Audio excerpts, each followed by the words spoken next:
संकीर्तन की जय.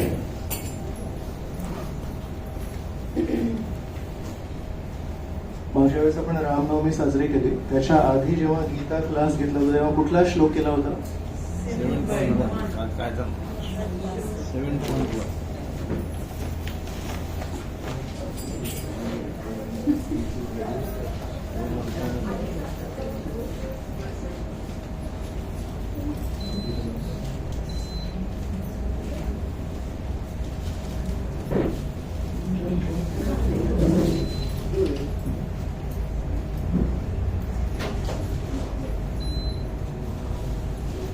पहिल्या श्लोकाबद्दल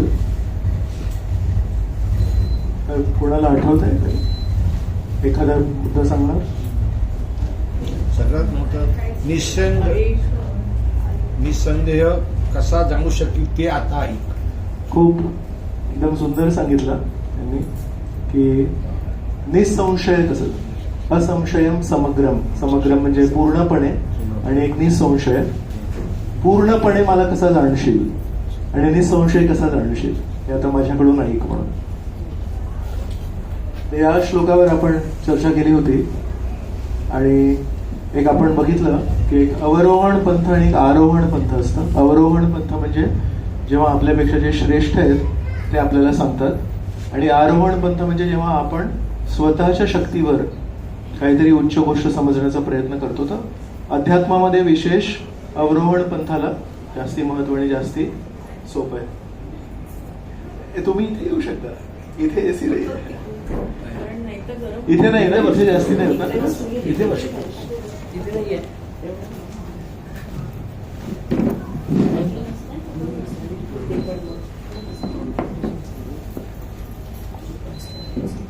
मग आपण हे पण बघितलं की इव्हन वैज्ञानिक आहेत, वैज्ञानिक पण आधी ऐकतात आणि त्यानंतर मग प्रयोग करतात. नाही, अधिकृत ज्ञान ऐकतात आणि त्यानंतर त्या ज्ञानाच्या आधारावर प्रयोग करतात. जेव्हा ज्ञानाचा मेळावा होतो प्रयोगाशी तेव्हा मग आपल्याला नीट समजतं.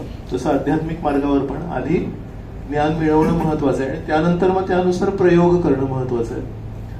तर यावर आपण की भगवंतांना संशयमुक्त व संपूर्णपणे समजण्याचा सक्षम मार्ग आहे की श्रवण करणे, हे श्रीकृष्ण म्हणतात. मग दैनंदिन जीवनातील काही निरीक्षण बघितले आपण की सिनेमा बघताना चित्र नसेल पण आवाज असेल तरी आपण समजू शकतो, पण समजा चित्र असेल पण आवाज नसेल तर आपल्याला तो चित्रपट काही लक्षात येणार नाही. पुस्तकांकडून आपण आता सध्या ऑडिओ बुक्स कडे चाललोय आणि FM रेडिओ अजूनही आहे आणि गीत सुमधुर, जुन्या काळचे सुमधुर गीत असेल तेही अजूनही आपल्याला लक्षात आहेत. आणि कोणतीही क्रिया सुरू करण्यापूर्वी ध्वनी माध्यमाने आपण आधी समजून घेतो. आपण कोणाला पण सांगतो तुम्ही हे करा, आता याच्या पुढे तुम्हाला हे करायचंय, ते म्हणते कसं करायचं आधी सांगा नीट. नीट जर सांगितलंच नाही तर पुढची क्रिया कशी होणार, म्हणून ध्वनीला खूप महत्वाचं आहे. आता इथून पुढे आपण श्लोक चर्चा करणार आहोत. तर आज आपण श्लोक क्रमांक 12 पर्यंत चर्चा करणार आहोत. हा एक पहिला सेक्शन आहे. ज्ञानम तेहं सविज्ञानम इदं वक्ष्यामि अशेषतः यद् ज्ञात्वा नेह भूयोऽन्यद् ज्ञातव्यम् अवशिष्यते. तुम्ही वाचणार भाषांतर?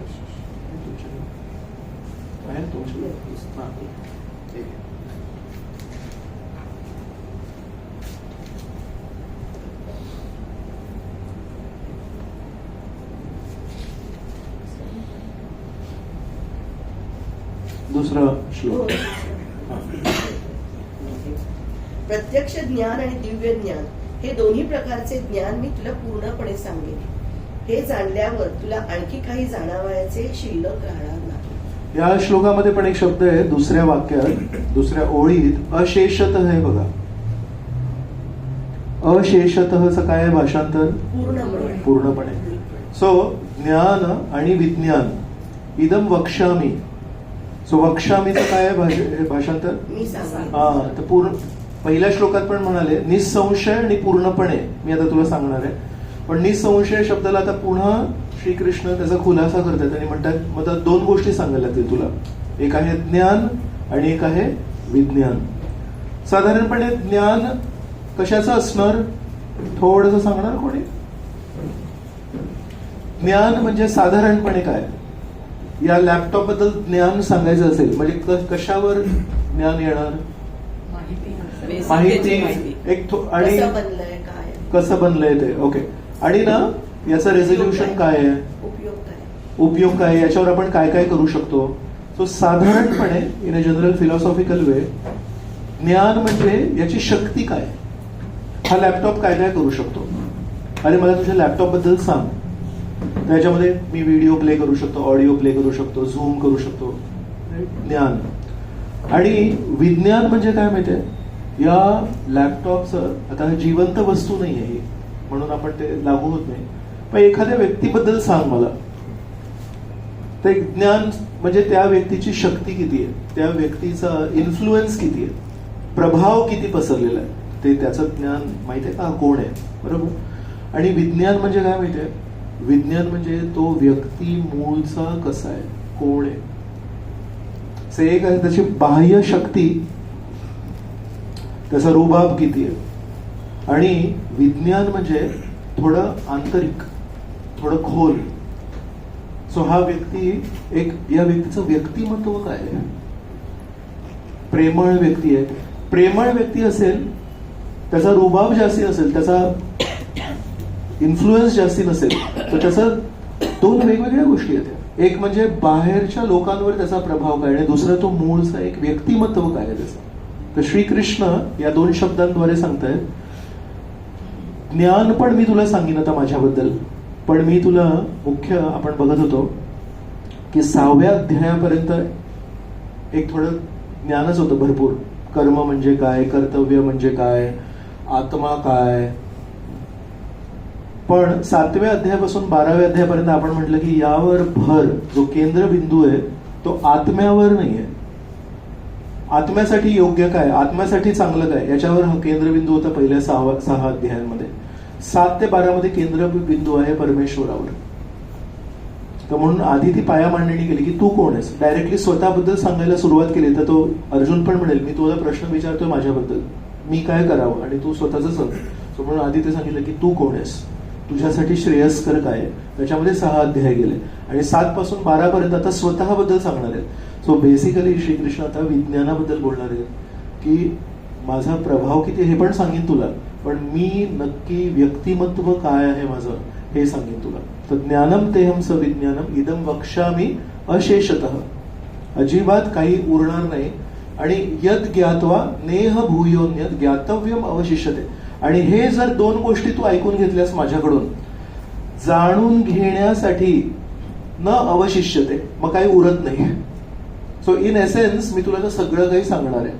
तर श्रीकृष्ण आता बोलण्याच्या मूडमध्ये आहेत का, तर म्हणतात मी तुला तर सगळं काही सांगणार आहे आणि हे जाणल्यानंतर महत्वाचं असं काही उरणार नाही की जे तुला जाणायला पाहिजे. आपण भाषांतर परत वाचूया. प्रत्यक्ष ज्ञान आणि दिव्य ज्ञान. सो प्रभुपादांनी जरी संस्कृत त्या श्लोकामध्ये ते प्रत्यक्ष आणि दिव्य नाही आहे, पण प्रभुपादांनी आपल्याला मदत करायला तिथे ते लिहिलंय. तर प्रत्यक्ष ज्ञान म्हणजे या जगाचं की परमेश्वराची शक्ती किती पसरलेली आहे. Sorry, this is not.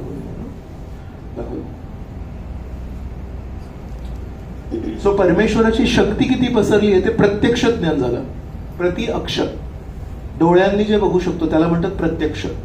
आणि दिव्य आहे ते आपण डोळ्यांनी नाही बघू शकत, त्यासाठी तो व्यक्ती स्वतः बोलायला पाहिजे. म्हणून प्रत्यक्ष ज्ञान आणि दिव्य ज्ञान म्हणजे ज्ञान आणि विज्ञान हे दोन्ही प्रकारचे ज्ञान मी तुला आता पूर्णपणे सांगतो. हे जाणल्यावर तुला आणखी काही जाणव्याचे शिल्लक राहणार नाही. तर म्हणून या श्लोकातील महत्वाचे 2 शब्द आहेत, ज्ञान आणि विज्ञान. तर ज्ञान म्हणजे त्यांची शक्ती किती आहे, परमेश्वराची शक्ती किती आहे. कोण म्हणेल अमाप शक्ती, पण अमाप शक्ती तरीही श्रीकृष्ण म्हणतायत ही ना बाह्य झाली. ऍक्च्युली खरं जे ज्ञान श्रीकृष्णांना द्यायचंय ते आहे स्वतःबद्दलचं विज्ञान द्यायचंय. व्यक्तिमत्व माझं काय आहे, माझ्या लीला काय आहेत आणि याचा गोडवा किती आहे, तो खूप महत्वाचा आहे. एक जस्ट हे सांगतो की गोवर्धन पर्वत आहे आणि गोवर्धन पर्वताची स्टोरी आपण डिटेलमध्ये कधीतरी करू. पण बेसिकली गवळी आहेत हे सगळे व्रजवासी आणि त्यांचं दुधावर अवलंबून आहे. तर गायींची काळजी घेतात, दूध, दही, लोणी हे सगळं विकून आपलं जीवन जगतात. आणि गायी अवलंबून आहेत गवतावर आणि गवत अवलंबून आहे पावसावर. म्हणून सगळ्यांचं वार्षिक एक मोठं यज्ञ असायचं की इंद्रदेव आहेत हे पाणी पुरवठा मंत्री आहेत. त्या पाणी पुरवठा मंत्र्याला आपल्याला खुश ठेवायला पाहिजे म्हणून वार्षिक एक मोठा यज्ञ असायचा. त्या वर्षी पण ते यज्ञ करत होते. पण तो यज्ञ करताना श्रीकृष्ण म्हणतात हे यांचं कर्तव्य करतायत इंद्र. त्यांना परमेश्वराने त्यांना ती एक सेवा दिली आहे की तुम्ही पाणी पुरवठा विभाग तुम्ही बघा. तर त्यासाठी आपल्याला यज्ञ करायची काय गरज आहे. तर आता खूप मोठी स्टोरी आहे ती. पण नंद महाराज म्हणतात की मग आता काय करायचं, तुझं काय म्हणणं आहे. तर ते म्हणतात की आपल्याला ऍक्च्युली गवत देतो गोवर्धन पर्वत, तर आपण गोवर्धन पर्वताची पूजा करायला पाहिजे. तर नंद महाराज म्हणतात ठीक आहे, काही हरकत नाही, आपण गोवर्धन पर्वताची पूजा नंतर करूया, आता आपण इंद्राची पूजा करूया. तुझं पण खरं, माझं पण खरं. म्हणजे नाही, आज जी काही आपण तयारी इंद्र पूजेसाठी केली आहे ती गोवर्धनाला अर्पण करायची. सो मग ते खूप त्यांना पटवून देतात. लहानशे श्रीकृष्ण आहेत पण बोलण्यामध्ये एकदम चतुर आहेत. मग ते पटवून देतात, मग ते मानतात, मग मान्य करतात. मग ही बातमी वरपर्यंत पोहोचते.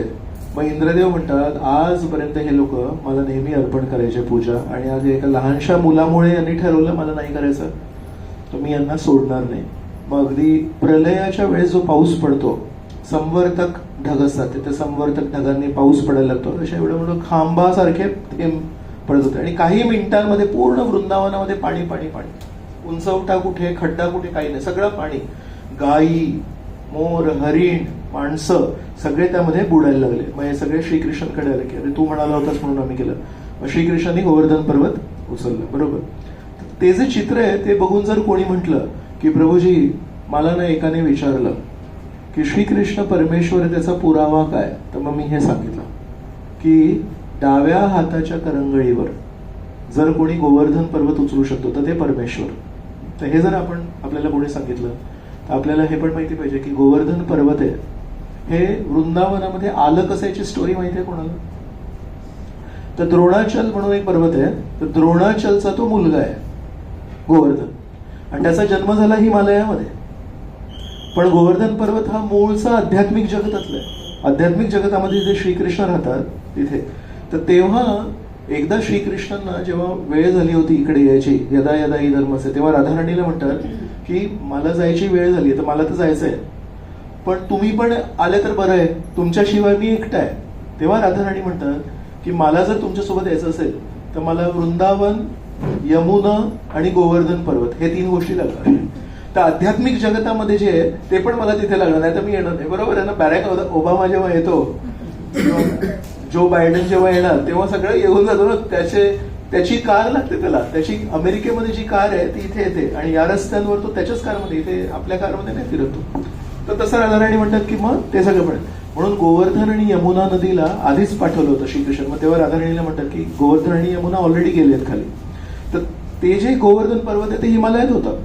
मग आता त्या गोवर्धन पर्वताला मथुरेजवळ वृंदावनामध्ये येण्यासाठी मार्ग काय. तर एकदा पुलत्स्य ऋषी आहेत.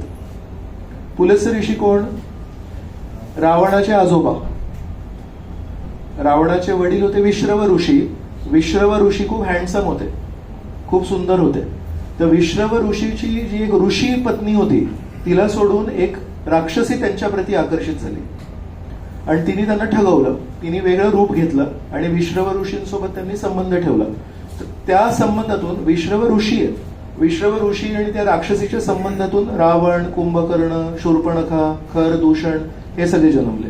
आणि विश्रव ऋषी आणि त्यांची जी ऋषी पत्नी होती त्याच्यातून कुबेर जन्म झाला. म्हणून कुबेर हा देवता आहे, देवतांचा कोषाध्यक्ष. आणि हे राक्षस झाले. सो त्यांचे वडील विश्रव ऋषींचे वडील आहेत पुलत्स्य ऋषी. तर पुलत्स्य ऋषी हे वाराणसीच्या जवळ राहायचे. काशी हे पवित्र स्थान आहे. तर तिथे त्यांना तपस्या करण्यासाठी असा डोंगर पर्वत नाहीये काही. कोणी गेलेत काशीला. काशी अशा प्लेन आहे, ते पर्वत नाही. तर म्हणाले की अरे सगळे ऋषी मुनी कुठे ना कुठले गुफेमध्ये कुठल्या पर्वतामध्ये तपस्या करतात, माझ्यासाठी काही तपस्या करायला स्थानच नाहीये. तर एकदा कधी हिमालयाला गेले होते तेव्हा त्यांनी ते गोवर्धन पर्वत बघितलं. तर गोवर्धन पर्वत खूप आकर्षक आहे, परमेश्वराचा प्रिय आहे ते. तर तेव्हा त्यांनी द्रोणाचलला सांगितलं की मला हे पर्वत पाहिजे, आणि भिक्षा मागितली नाही तर द्रोणाचल काही बोलू नाही शकले. ऋषींनी जर भिक्षा मागितली तर द्यायला लागते, तर त्यांनी दिले. मग आता गोवर्धन पर्वत तिथून निघाले, हिमालयातून निघाले, पण आता कसे येतील इकडे? तर मग निघायच्या आधी गोवर्धनाने एक प्रस्ताव मांडला. म्हणाले की मी तुमच्यासोबत येतोय, पण मला कुठे खाली नाही ठेवायचं. मला जर खाली ठेवलं तर नाही. तर मग तेव्हा ती स्टोरी येते की पुलत्स्य ऋषींनी आपल्या योग शक्तीद्वारे त्या गोवर्धन पर्वताला धरून आणलं. पुलत्स्य ऋषींनी हिमालयातून एका हातावर धरून त्यांना काशीला आणत होते, पण जेव्हा मग वृंदावनाच्या वरून गेले तेव्हा गोवर्धन पर्वताने स्वतःचं वजन वाढवलं. मग यांना लघुशंका झाली. मग लघुशंकेसाठी त्यांना खाली ठेवलं. मग लघुशंका करून स्नान वगैरे करून जेव्हा आले पुन्हा उचलायला, तेव्हा म्हणाले चल. तर म्हणाले मी तर आधीच सांगितली होती अट की मी एकदा खाली ठेवत होतो. अरे पण म्हणजे तुझ्यामुळे मला हे झालं, म्हणजे ते काय मला माहिती नाही, पण मी आता इथेच थांबणार. तर असं ते गोवर्धन पर्वत तिथे आले. आणि म्हणून पुलत्स्य ऋषींना मग राग आला. पुलत्स्य ऋषींना लक्षात आलं की यांनी तिथून ट्रान्सपोर्टेशन माझ्याकडून फ्री कुरिअर करून घेतलं. सो म्हणाले तू माझ्यासोबत गंमत केलीस तर मी तुला शाप देतो की दररोज तू तिळाच्या एका दाण्या एवढा तू कमी होशील. तर म्हणून गोवर्धन पर्वत भागवतामध्ये जे वर्णन आहे ते खूप उंच शिखर आहे. श्रीकृष्णांच्या वेळेस 80 शिखर होते गोवर्धन पर्वताचे, असे वेगवेगळे. पर्वत म्हणजे फक्त एक नाही, असे वेगवेगळे शिखर होते सगळीकडे. आज आता ते गोवर्धन पर्वत कमी झाले, आणि आज जो प्रदक्षिणा मार्ग आहे हा प्राचीन प्रदक्षिणा मार्ग आहे. तर प्रदक्षिणा मार्ग आपण जेव्हा प्रदक्षिणा करतो तेव्हा 2-1 किलोमीटर पूर्वीच, तो प्रदक्षिणाशी वळण्यापूर्वी तो गोवर्धन पर्वत जमिनीत गेलाय. म्हणजे जस्ट आता काही वर्षांपर्यंत प्रदक्षिणा मार्गापर्यंत गोवर्धन पर्वत होता, पण तो हळूहळू जमिनीत चाललाय त्या पुलत्स्य ऋषींच्या शापामुळे. तर ही सगळी स्टोरी का सांगितली की जर आपण म्हटलं की श्रीकृष्ण परमेश्वर आहेत कारण त्यांनी गोवर्धन पर्वताला या लहानशा बोटावर धरलं, तर मग पुलत्स्य ऋषींनी पण धरलंय. आणि पुलत्स्य ऋषींनी जेव्हा त्या गोवर्धनाचा साईज पूर्ण होता तेव्हा धरलंय. त्याच्यानंतर शाप होऊन श्रीकृष्णांच्या वेळेसपर्यंत तो बऱ्यापैकी कमी झाला होता, जेणेकरून श्रीकृष्ण त्याच्यावर खेळू शकतात. मग श्रीकृष्णाने ज्या गोवर्धनाला उतरला तो छोटा गोवर्धन आहे, आणि पुलत्स्य ऋषी. सो जर शक्तीच्या मोजमापाने आपण जर ठरवलं की कोण परमेश्वर आहे, तर मग त्या दृष्टीने पुलत्स्य ऋषी हे श्रीकृष्णांपैकी जास्ती परमेश्वर होतात.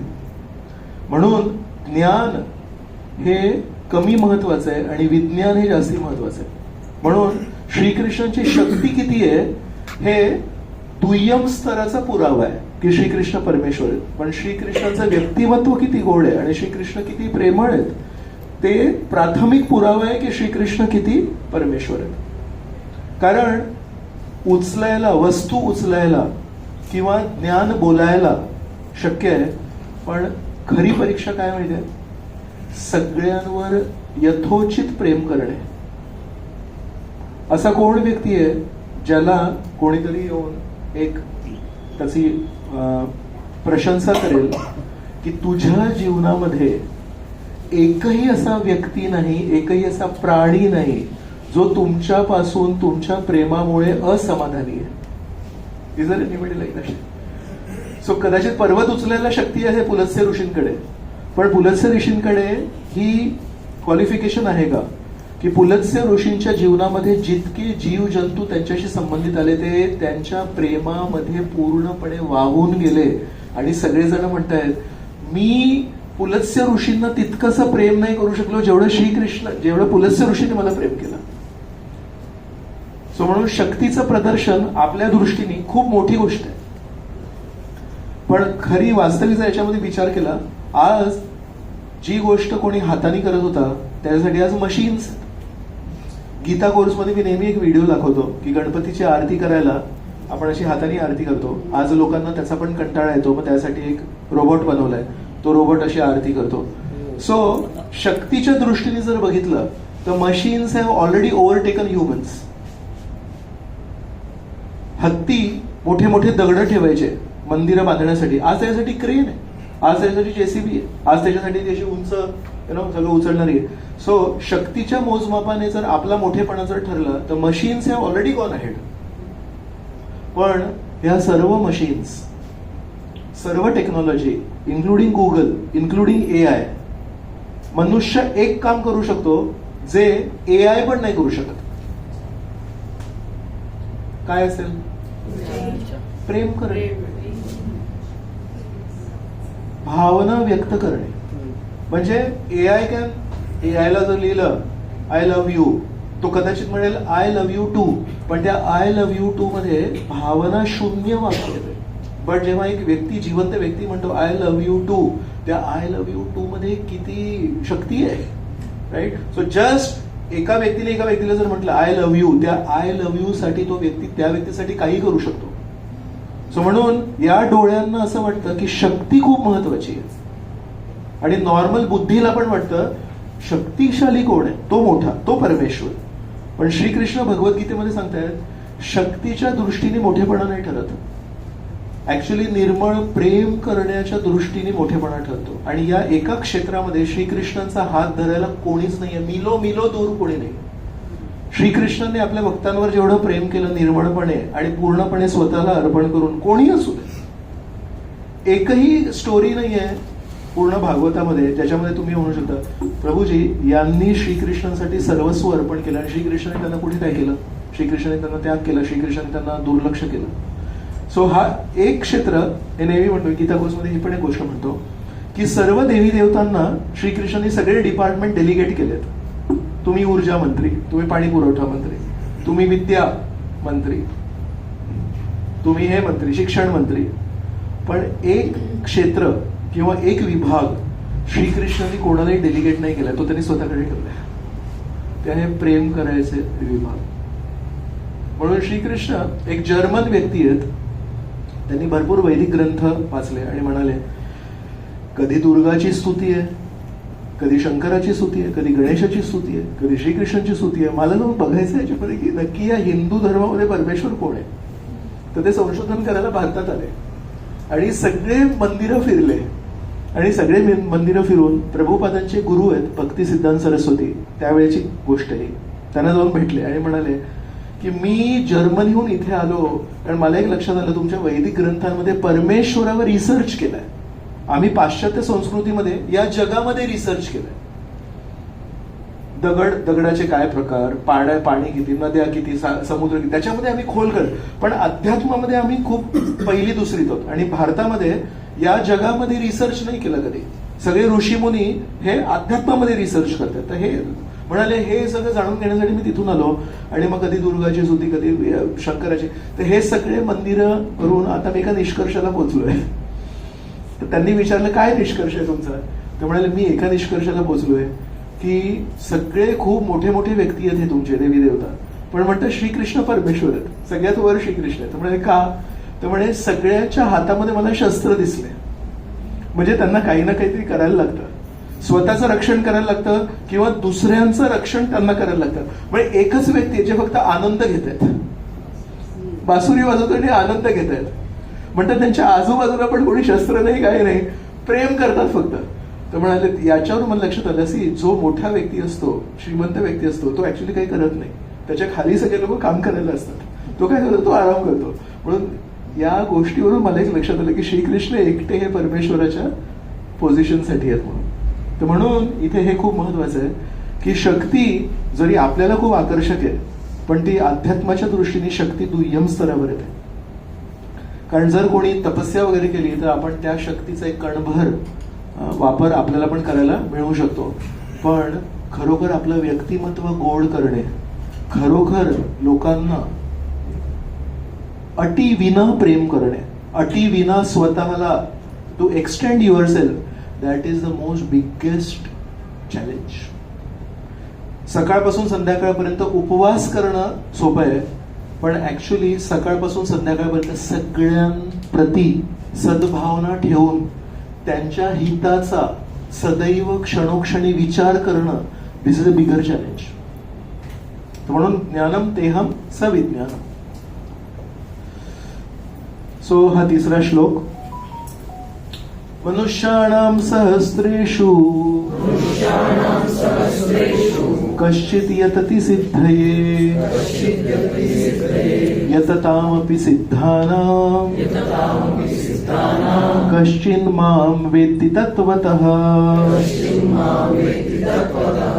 सो तत्वतः मराठी शब्द आहे. तत्वतः म्हणजे खरोखर वास्तविकता काय तर म्हणतात मनुष्याणां सहस्रेषु. सहस्त्र म्हणजे किती? 1000. शत म्हणजे 100. सहस्त्र म्हणजे 1000. सहस्रेषु म्हणजे प्ल्युरल म्हणजे अनेक अनेक सहस्त्र म्हणजे अनेक अनेक हजारो. सो मनुष्याणां सहस्रेषु हजारो हजारो मनुष्यांमध्ये कश्चित यतति सिद्धये श्रेष्ठ गोष्ट प्राप्त करण्यासाठी एखादा प्रयत्नशील असतो. किती मधून? हजारो हजारो मनुष्यातून.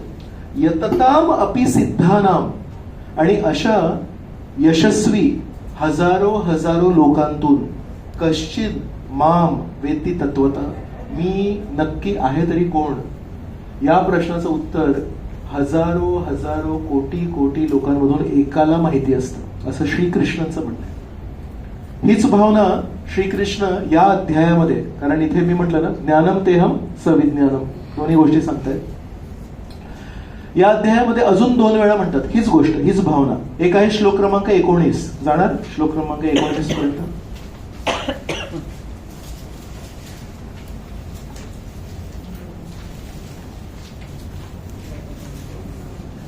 सो वाचणार माताजी, तुम्ही वाचणार 19चं भाषांतर. अनेकानेक जन्म आणि मृत्यूनंतर ज्याला वास्तविक ज्ञान होते तो मी अस्तित्वातील सर्व गोष्टींच्या कारणांचे परम कारण असल्याचे जाणून मला शरण येतो असा महात्मा अत्यंत दुर्लभ असतो. सो 19 मध्ये पण म्हणाले बहुनाम जन्मनाम अंते ज्ञानवान माम प्रपद्यते. जो खरा ज्ञानवान आहे, बलवान, ज्ञानवान, चारित्र्यवान, तसा ज्ञानवान माम प्रपद्यते तो माझी शरण जातो. परत श्लोक क्रमांक 26 जाणार तुम्ही बसून आबामध्ये. हे अर्जुन, मी पुरुषोत्तम भगवान भूतकाळात घडलेले सर्व काही, वर्तमान काळात घडत असणारे सर्व आणि भविष्य काळात घडणारे सर्व काही जाणतो. मी सर्व जीवांना जाणतो, परंतु मला कोणीही जाणीत नाही. सो सीसीटीव्ही कॅमेरा आहे तो सगळ्यांना जाणतो, पण कोणी सीसीटीव्ही कॅमेरा जाणत नाही. तर एक छोटस एक उदाहरण आहे. सो या अध्यायामध्ये श्रीकृष्ण पहिल्या 2 श्लोकांत म्हणाले अशेषतः समग्रम, मी पूर्ण सांगणार आहे आता माझ्याबद्दल. आणि 3 ठिकाणी या अध्यायामध्ये श्रीकृष्ण म्हणतात ऍक्च्युली मला कोणी जाणतच नाही. जेव्हापर्यंत मी स्वतःची ओळख नाही करून देणार तेव्हापर्यंत अदृश्य व्यक्तीला कसं जाणणार आपण. आणि आज आपण त्याच्यावर भरपूर, पण हा ना फाउंडेशन आहे की श्रीकृष्णांची शक्ती तरी आपण काही प्रमाणात जाणू शकतो, पण श्रीकृष्णांचं व्यक्तिमत्व कोणालाच नाही माहिती.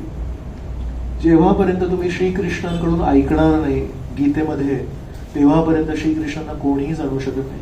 म्हणून गुह्य, गुह्यतर आणि गुह्यतम 9व्या अध्यायामध्ये ती कन्सेप्ट येते, तेव्हा पण आपण त्याच्यावर चर्चा करूया. पण फास्ट सांगतो. सिक्रेट, गुह्य, मोर सिक्रेट गुह्यतर आणि मोस्ट सिक्रेट इज गुह्यतम.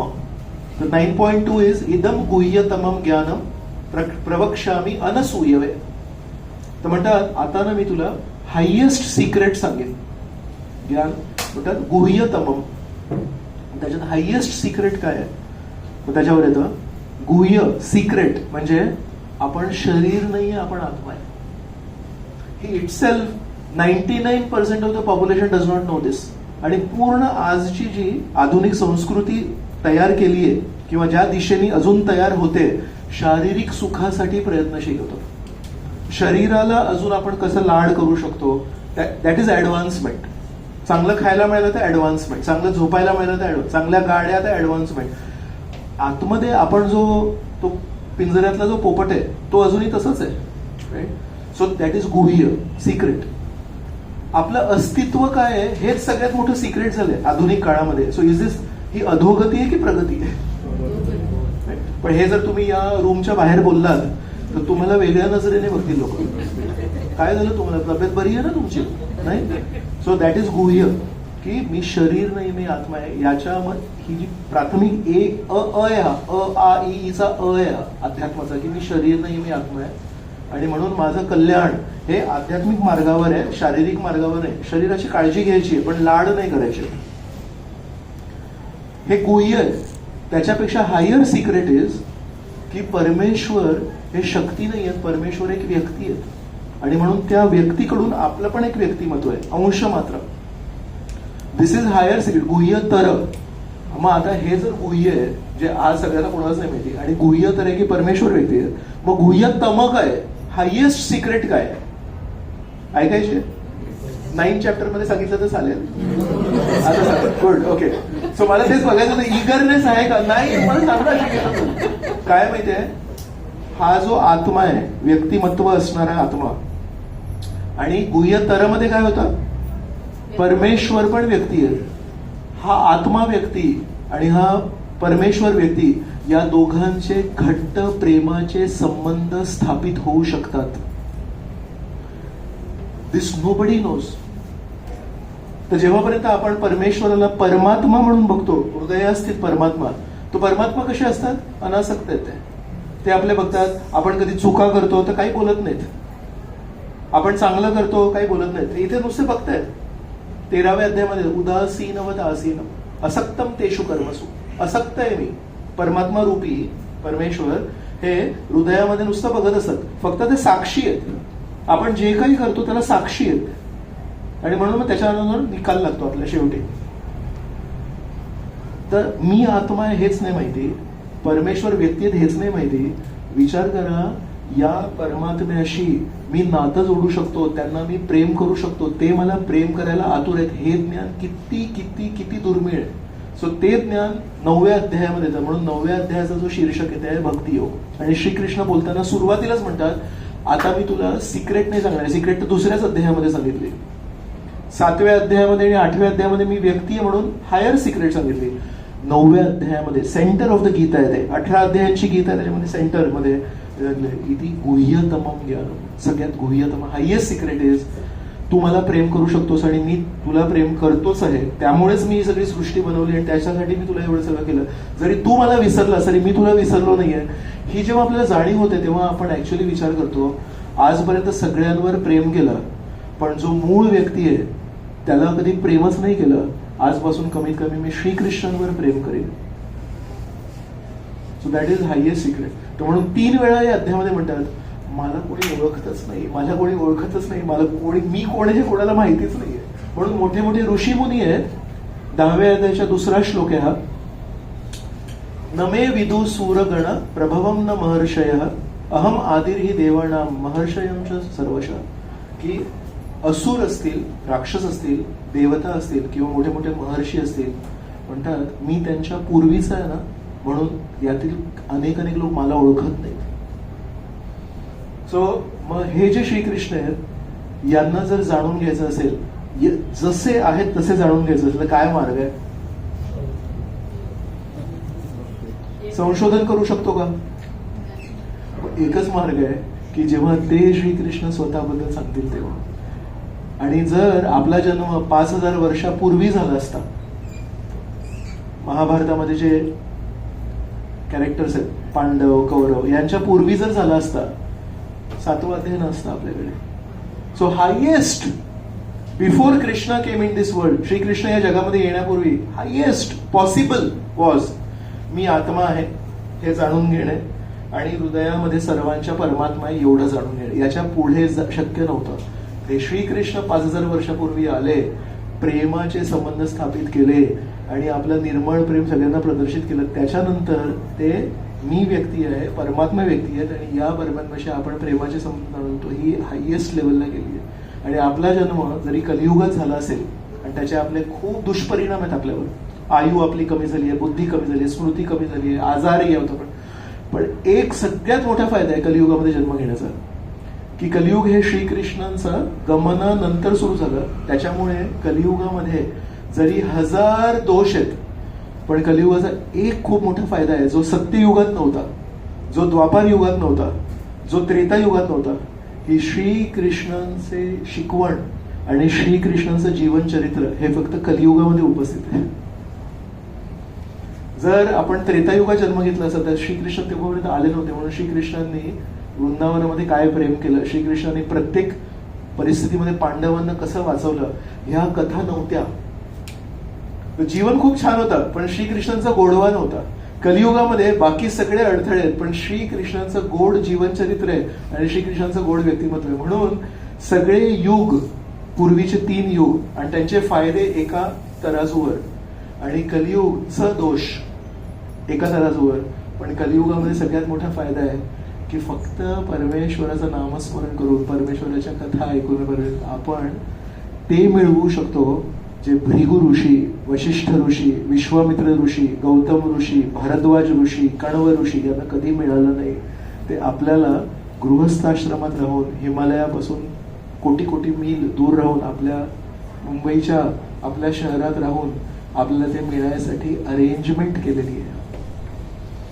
म्हणून व्यास ऋषींच्या वेळेस एक स्टोरी येते की व्यास ऋषी एकदा सरस्वती नदीमध्ये स्नान करतात, बाहेर येतात आणि म्हणतात कली साधू, कली साधू. साधू म्हणजे फक्त साधू नाही, अनेक वेळा मी वर्णन केलं. साधू म्हणजे चांगली गोष्ट, चांगली गोष्ट, नाईस. कली साधू, कली साधू. तर बाकी ऋषी म्हणते काय म्हणतात ते व्यास ऋषी, असं कसं? कलियुगाचं तर नेहमी दुष्परिणाम आहेत. कलियुग म्हणजे सगळ्यात लोएस्ट. मग त्यानंतर विचारलं तेव्हा म्हणाले कली साधू का? कारण यत्र संकीर्तने नैव सर्व स्वार्थ उपलभ्यते, कलीम स भजती आर्या गुणज्ञ गुण भागिना. तर ज्यांना कलियुगाचे सद्गुण माहिती आहेत, यत्र संकीर्तने नैव सर्व स्वार्थ उपलभ्यते. या कलियुगामध्ये सर्व दोष आहेत. कलेर दोष निधे राजन अस्ति ही एको महत् गुण कीर्तनादेव कृष्णस्य मुक्त संघ परम व्रजेत. म्हणतात हे कलियुग जे आहे हे समुद्र आहे दोषांचा, दुर्गुणांचा समुद्र आहे हा. पण म्हणतात अस्ति ही एको महत् गुण. याच्यामध्ये या कलियुगामध्ये एक महत् गुण आहे की कलियुग श्रीकृष्णाचं या जगामध्ये आल्यानंतर झाला. त्याच्यामुळे इथे श्रीकृष्णाचं नाव आहे, श्रीकृष्णांचे लीला आहेत आणि श्रीकृष्णाचं वर्णन आहे आणि श्रीकृष्णांचं गोड मूर्ती रूप आहे. हा जो मेन फायदा आहे हा आधीच्या युगात नव्हता. असे हे श्रीकृष्ण म्हणतात मनुष्यानाम सहस्रेषु. मी माझं भाषांतर सहस्रावधी मनुष्यापैकी एखादा सिद्धी प्राप्त करण्याचा प्रयत्न करतो आणि सिद्धी प्राप्त करणाऱ्या मनुष्यापैकी एकदाच मला तत्वता जाणतो. सो असंख्य मनुष्य आहेत या जगात आणि या असंख्य मनुष्यातून त्यातून एखादा उच्च तत्व जाणण्यासाठी वाटचाल करतो. मॅक्झिमम लोक काय करतात? शारीरिक स्तरावर आहेत. एखादा म्हणतो की नाही याच्या पलीकडे काहीतरी असायला पाहिजे. अशा अनेकांपैकी कदाचित एखादा यश गाठतो. वाटचाल तर सगळेजण करतात पण यश गाठतो. आणि श्रीकृष्ण म्हणतात अशा यश गाठलेल्या अनेकांपैकी एखादा मला जाणतो. श्रीकृष्णांना जाणणं किती दुर्मिळ आहे. तो इथे या उदाहरणामध्ये म्हणतात मनुष्याणाम सहस्रेषु. सर्व जीवानाम सहस्रेषु नाही म्हणाले. मनुष्य किती असतील कंपॅरिझन मध्ये? किडे, वृक्ष, वेली, पक्षी यांच्या तुलनेत मनुष्य योनी जी आहे ती किती असेल कंपॅरिझन? वृक्ष आणि मनुष्य किती असेल कंपॅरिझन? काय असेल? किती वृक्ष, किती झाडं, किती तृणपात आहेत आणि मनुष्य किती कमी आहेत. पक्षी सगळ्यात कमी एखाद्या संख्येने बघितलं ती योनी. तर श्रीकृष्ण म्हणतात मनुष्यानाम सहस्रेषु. मग बाकीच्या योनींमध्ये जर कम्पेअर केलं तर मग ते अजून कमी होते तर रेशो.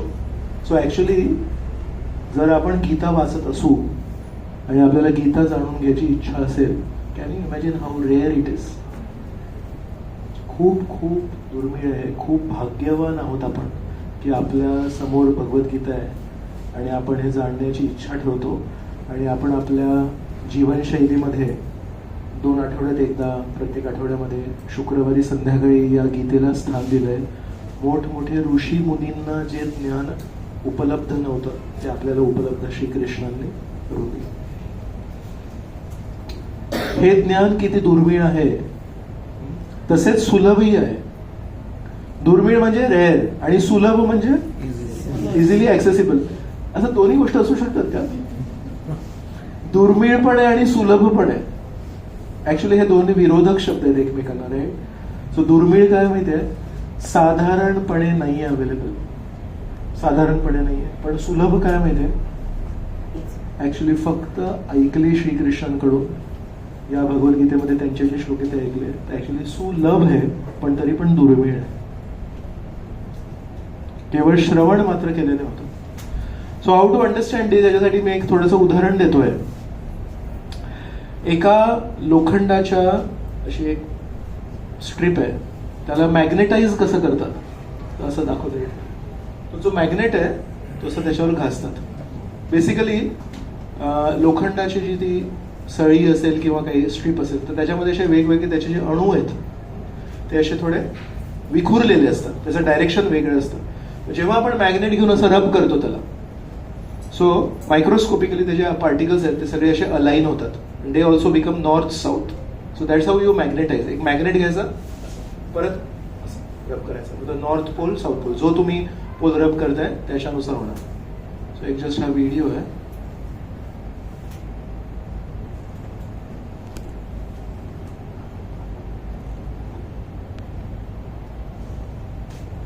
आता ती सिंपल पिन हे पिन आहे, काही चुंबकीय शक्ती नाहीये त्याच्यामध्ये. आता त्यांनी 10 वेळा फक्त केलं आणि सेम पोल आहे, नॉर्थ पोल, तो 10 वेळा करतोय.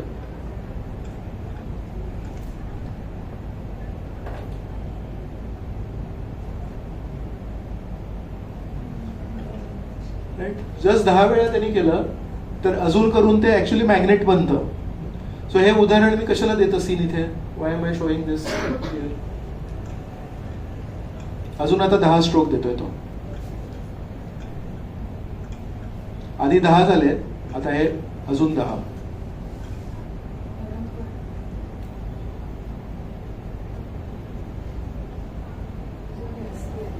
राईट. ओके. सो या उदाहरणातून काय मला सांगायचं असेल, पण जास्ती हा सांगा काय म्हणतात. श्रीकृष्णाच्या यांच्याकडे आपल्यात पण तसंच मॅग्नेटिक फोर्स आहे. या सो श्रीकृष्ण आहे, त्यांचे तत्व जर आपण वारंवार ऐकले तर आपल्या ज्या कन्सेप्ट अशा सगळ्या विखुरलेल्या आहेत त्या श्रीकृष्णासारख्या अलाइन होतील. Then we will understand actually श्रीकृष्णाचं या जीवनामध्ये काय महत्व आहे. आणि श्रीकृष्ण सर्व अवतारांमध्ये पण एवढं त्यांचं नाव श्रेष्ठ का आहे म्हणून. सो त्यासाठी जर वारंवार ऐकलं, श्रवण केलं तर ते it's like rubbing that magnet, मग आपल्याला पण कळेल. त्याच्यामध्ये एकदा जेव्हा ते फर्स्ट टाइम जेव्हा त्यांनी 10 वेळा केलं, it only picked up 2 pins. या नंतर 10 केलं तर ऑलमोस्ट डबल झालं. राईट. तर तसं जेवढं आपण ते श्रीकृष्णाचं एकच होतं श्रवण करू. सो मग पहिला लेक्चर जर आपण ऐकलं, पहिला अध्याय जर ऐकलं तर एक आकर्षण होतं, श्रीकृष्ण छान आहे. दुसरा, तिसरा, चौथा, जसं जसं आपण ऐकत जातो तसं तसं श्रीकृष्णामध्ये अजून वाढत जातं. थँक्यू. दोघांचे 4 श्रोते पण वाढवले. हो, श्रोते पण वाढत जातात. आणि फक्त श्रोत्यांची संख्या नाही वाढत, पण त्या श्रोत्यांची श्रद्धा पण वाढते. सो एक आहे क्वालिटी, एक आहे क्वांटिटी. सो क्वांटिटी पण वाढते, पण more important and quantity is quality. की बसलेला जो श्रोता आहे त्याची स्वतःची पण श्रद्धा तेवढी खोल होत चालली. आता चौथा, भूमिरापन लोवायू खम्मनो बुद्धिरेव च अहंकार इति यन्मे भिन्ना प्रकृतिरष्टधा. वाचणार भाषांतर. पृथ्वी, पाणी, अग्नी, वायू, आकाश, मन, बुद्धी आणि अहंकार या 8 माझ्या भिन्न प्राकृतिक शक्ती आहेत. सो आता ते सुरुवात केली त्यांनी. मला जाणणं एवढं सोपं नाही. आता मी सांगतो. मग ज्ञान आणि विज्ञान, त्याच्यामध्ये पहिलं काय आहे? ज्ञान. मग ज्ञान काय म्हटलं मी? या जगामध्ये जे दिसतं प्रत्यक्ष ज्ञान. मग या जगामध्ये काय? भूमी, राप, अनलो, वायू म्हणतात. या जगाचं आता तुम्हाला माहिती सांगतो मी की पृथ्वी, जळ, आकाश, अग्नी हे सर्व माझ्या शक्ती आहेत, माझ्यापासून उत्पन्न होतात. सो श्रीकृष्ण यांच्या शक्तींचे 2 विभाग आहेत प्रामुख्याने. एक आहे आध्यात्मिक शक्ती आणि एक आहे भौतिक शक्ती, किंवा दुसऱ्या शब्दांमध्ये याला म्हणतात अंतरंगा शक्ती आणि बहिरंगा शक्ती. अंतरंगा शक्ती म्हणजे आध्यात्मिक शक्ती आणि भौतिक शक्ती म्हणजे बहिरंगा शक्ती. सो भूमी, जळ, अग्नी, वायू, आकाश हे सूक्ष्म होत चाललंय. पृथ्वी आहे ती सगळ्यात जास्ती स्थूल आहे. मग त्याच्यातून जो आकाराची जी शक्ती आहे ती कमी झाली तर मग जळ आहे, पाणी. पाण्याला फिक्स्ड आकार नसतो. पाणी ज्या तुम्ही भांड्यात टाकाल तेवढा आकार आहे त्याचा. मग त्याचा जो व्हॉल्यूम आहे तो व्हॉल्यूमची जी शक्ती आहे ती त्याच्यातून बाहेर काढली तर मग तुम्हाला अग्नी मिळते. अग्नीचा शेप आहे बट फिक्स्ड शेप नाही आहे. आणि also it does not have a specific volume. Water has volume and earth has not only volume but also fixed shape. वायू काय? वायूमध्ये आकार पण नाही, वायूमध्ये व्हॉल्यूम नाही, पण वायू दिसत पण नाही. अग्नी दिसत होता. सो एक एक त्याची क्वालिटी कमी होत चालली, सूक्ष्म होत चाललंय. सो साधारण जगामध्ये पण जितकी गोष्ट सूक्ष्म होते तेवढी ती जास्ती पॉवरफुल होते आणि जेवढी गोष्ट स्थूल होते तेवढी त्याची पॉवर कमी होते. सो तसं श्रीकृष्ण मग स्थूल गोष्टीपासून सुरू करतात. म्हणतात ही पण माझ्यापासून आली, त्याच्यापेक्षा जास्ती शक्तिशाली आहे, ते पण माझ्यापासून आले, ते पण माझ्यापासून, ते पण आलं, ते पण. आज जेव्हा युद्ध होतात, रशिया आणि युक्रेनचं युद्ध आहे, त्यामध्ये जे अस्त्र आणि शस्त्र चालवत आहेत ते कुठल्या प्रकारचे आहेत? Basically they are fire weapons. अग्नी तयार करतात, उष्णता तयार करतात. बॉम्ब पडला म्हणजे तिथे अग्नी होते. तर महाभारतामध्ये जर आपण वाचलं तर अनेक वेळा वायू अस्त्र पण आहे त्यांच्याकडे. प्रत्येक वेळेस अग्नी अस्त्र वापरायची गरज नाही. तर एक आहे माहिती आहे सिल्वर डायऑक्साईड. सिल्वर डायऑक्साईड असेल, कधी कधी कुठे पाऊस नाही पडत तर ते स्प्रे करतात. सीडिंग करतो. हा, तसं तो काय करतो, बाष्प जे आहे ते अट्रॅक्ट करतो आणि तिथे ढगांची निर्मिती होते आणि मग पाऊस पडतो. सो आज आपल्याला माहिती आहे की ते सिल्वर डायऑक्साईड जर स्प्रे केलं तर तो मॉइश्चर अट्रॅक्ट करतो, ढग तयार होतात आणि तिथे मग पाऊस पडतो. मग तसंच मंत्रांच्या उच्चारणाने अचानक जर मी क्लाउड बर्स्ट तयार केला, जो केदारनाथला मध्ये पाऊस पडला होता खूप आणि सगळं वाहून गेलं, तसा विचार करा युद्ध करता करता अचानक मी अशी परिस्थिती निर्माण केली की खूप मोठे ढग निर्माण झाले आणि धो पाऊस पडला. काय युद्ध करणार आहे? किंवा अचानक मी मंत्र करून अशी परिस्थिती निर्माण केली की एकदम असा वादळ आलं तिथे, तर काय युद्ध करणार आहे? So today we are not aware of water weapons आणि एअर वेपन्स और wind weapons. Today we have knowledge only of fire weapons. की 2 केमिकल्स आहेत हे मिक्स जर केले तर तिथे स्फोट होतो. तसेच काही केमिकल्स आहेत त्याला मिक्स केलं तर इट अट्रॅक्ट्स मॉइश्चर. तसेच काही आहेत त्याला जर एक्सप्लोजन मध्ये वारा पण निर्माण होतो. पण केवळ वारा निर्माण करणारे आपल्याकडे आता टेक्नॉलॉजी नाही आहे. पण महाभारतामध्ये आणि रामायणामध्ये अनेक वेळा ते अस्त्र वापरले आहेत. सो बऱ्यापैकी आपण ज्याला ऍडव्हान्समेंट म्हणतो ते एका दृष्टीने सूक्ष्माकडून आपण स्थूलकडे चाललो आहे, which is actually not advancement. एक IAS चे जे अभ्यास करतात, UPSC चे अभ्यास करतात, त्यांना मार्गदर्शन करणारे युट्यूबवर एक फेमस व्यक्ती आहेत, ते भरपूर लेक्चर्स वगैरे देतात. तर त्यांना एका कुठेतरी विद्यार्थिनी होती, त्यांनी प्रश्न विचारला की ऋषी मुनींबद्दल मी ऐकलंय की त्यांच्याकडे पुस्तकं नव्हती, मग ते कसं समजून घ्यायचं आपण? तर त्याचं उत्तर काय आहे, साधारण जगामध्ये त्यांना खूप हुशार मानलं कारण UPSC साठी ते तयारी करून घेतात. तर याचं म्हणणं काय, क्या करेंगे बिचारे, उनके पास किताबें नहीं थी तो उनको याद रखना पड़ता था.